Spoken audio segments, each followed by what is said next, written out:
Saudara-saudara sekalian, ada sebuah adigum hukum klasik yang berbunyi Ibius Ibi Societas. Di mana ada hukum, di sana ada masyarakat. Namun sejarah mengajarkan kita bahwa hukum tanpa demokrasi adalah penindasan, sementara demokrasi tanpa hukum adalah anarki. Hari ini kita berdiri di sebuah fondasi kebangsaan yang sakral, yakni negara hukum demokrasi. Kita tidak hanya berbicara tentang aturan di atas kertas, tapi tentang bagaimana martabat manusia dijaga oleh sistem yang adil.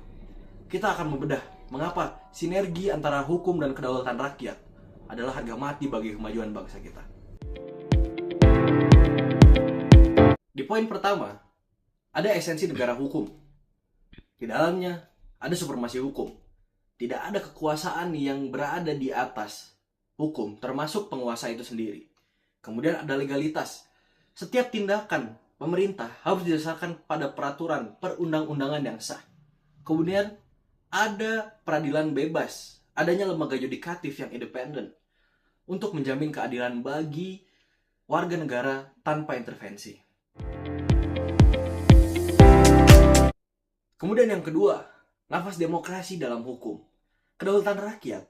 Hukum dibuat oleh rakyat melalui perwakilan yang sah untuk kepentingan rakyat itu sendiri.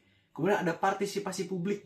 Hukum yang demokratis adalah hukum yang menyerap aspirasi, bukan yang dipaksakan dari atas ke bawah atau up down.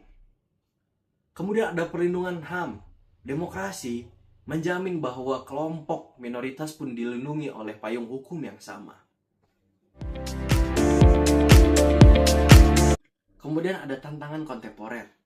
Tantangannya apa, teman-teman? Penyalahgunaan wewenang, hukum yang tebang pilih, disinformasi, kemudian ada dampaknya. Dampaknya apa? Korupsi, ketidakadilan, hilangnya kepercayaan publik pada instansi, kemudian polarisasi di tengah-tengah masyarakat. Kemudian solusinya, penguatan check and balance. Itu perlu dilakukan agar penyalahgunaan wewenang itu dapat kita tekan angkanya, teman-teman. Kemudian ada integritas penegak hukum. Kemudian ada edukasi literasi hukum. Saya rasa semua rakyat Indonesia berhak untuk mendapatkan edukasi literasi hukum yang memadai. Tidak hanya orang yang belajar pada fokus hukum yang mendapatkan edukasi literasi hukum yang baik. Kesimpulannya adalah, negara hukum yang demokratis bukanlah sebuah tujuan akhir yang statis, melainkan sebuah proses yang harus kita rawat setiap hari. Ia menuntut keberanian untuk taat pada aturan, kerendahan hati untuk mendengarkan suara rakyat. Sebagai penutup, ingat pesan Bung Hatta, kurang cerdas dapat diperbaiki dengan belajar, kurang cakap dapat diperbaiki dengan pengalaman. Namun, jika tidak jujur, itu sulit untuk diperbaiki. Hukum adalah kompas. Demokrasi adalah mesinnya. Tanpa kompas kita tersesat. Tanpa mesin, kita tidak berjalan, kita diam.